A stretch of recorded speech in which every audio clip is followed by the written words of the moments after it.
If you give up, you're like everyone else. Chris Evert, my friends, as that old saying goes, winners never quit and quitters never win. Stick with this. You can do it. 10 to 15 minutes each and every day. That is all we ask. Let's jump into these charts. It is a day where everything is up. Some up more than others, but let's jump into these charts.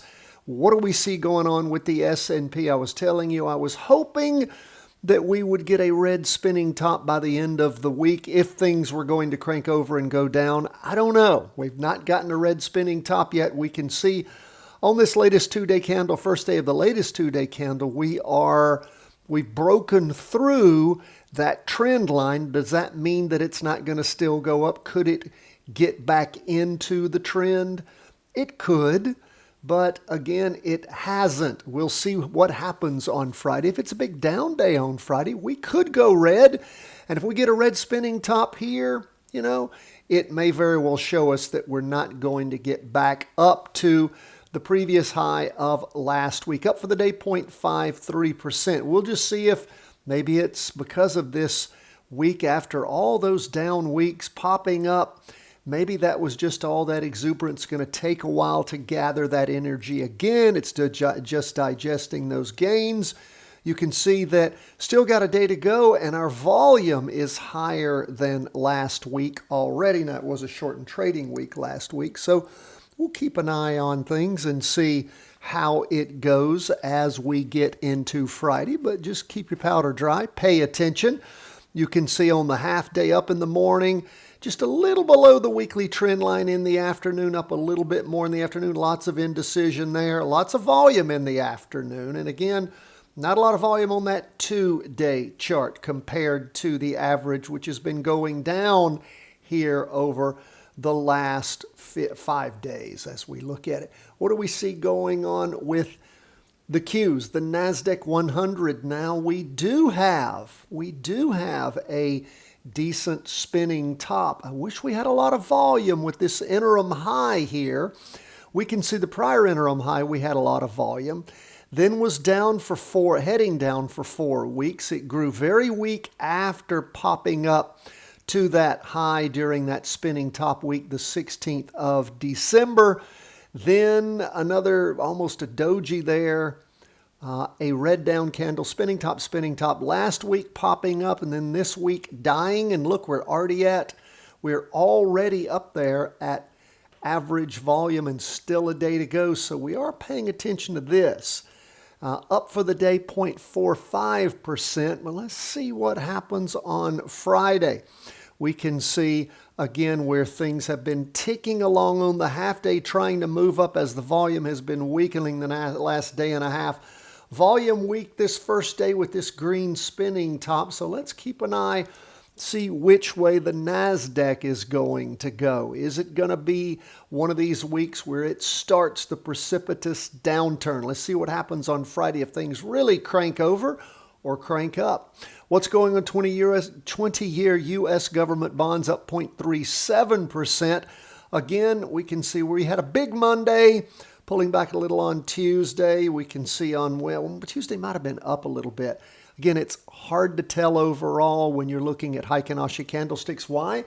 Because of course, they are calculated differently. And for those of you not familiar with that, I'm going to put that training at the end of today's video. So if you haven't taken our top of the line for free Heikin Ashi candlestick training, I'm going to put it at the end of today's video for you. Please take that. You will get so much from it, and you'll have in your head what Heikin Ashi means so that when you look at the candlesticks, they actually make sense to you because they help take so much of that volatility out. Now we see things popped up in the morning, lost some of that in the afternoon, but bonds are going up. Look at all that volume for the week. That's nice after having that interim low with all the volume.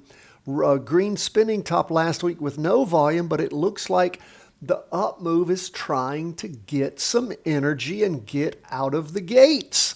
What do we see going on with gold? Rebounding strong, brothers. When we look at gold, we can see that prior high on gold was 257.71 back on the 28th of October. 257.71 today. 258.29. Gold rebounding and going higher. And look at all that volume. You know, gold had started off on Monday down and built up a little bit on Tuesday, down on Wednesday, and then shooting up in the morning, a little higher in the afternoon. Just beautiful as gold takes off. And look at all the energy here these last 3 weeks. So again, gold just building and popping up. Now, does that necessarily mean that the markets are going to go down? Is gold a hedge against the markets? A lot of times it's not, particularly when you see a market crash happen. Why? Because there's so many capital calls on people, margin calls, other things. They got to sell their precious metals in order to do that, which again, you have a lot of supply. What does a lot of supply do when you have only so many buyers? Well, it causes the price to go down.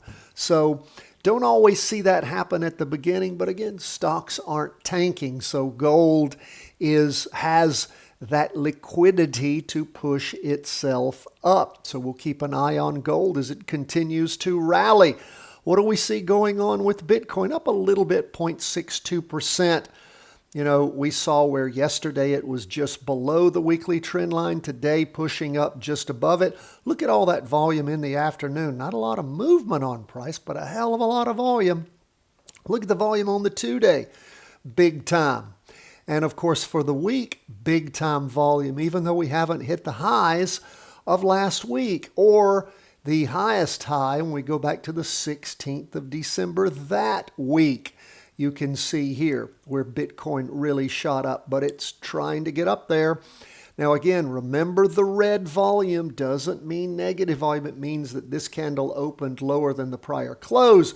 Shows you a lot of the blow off of energy there. It's trying to build back up. Hasn't built a whole lot back up yet, but we will keep an eye on Bitcoin. Like I said, a day where everything is up. Let's see how we wind up the week, round out the week on Friday, and which way these charts are going and if it gives us any trading opportunities. Don't forget, Patreon members, your weekly vertical crossovers come out tonight. Now, you'll get an email. If for some reason you don't get an email, if you're traveling or something's wrong and you just can't find it, maybe you accidentally marked it wrong and it's gone into your spam filter and you don't know where it is, don't ever worry, Patreon members. It's always uploaded at the Patreon page first.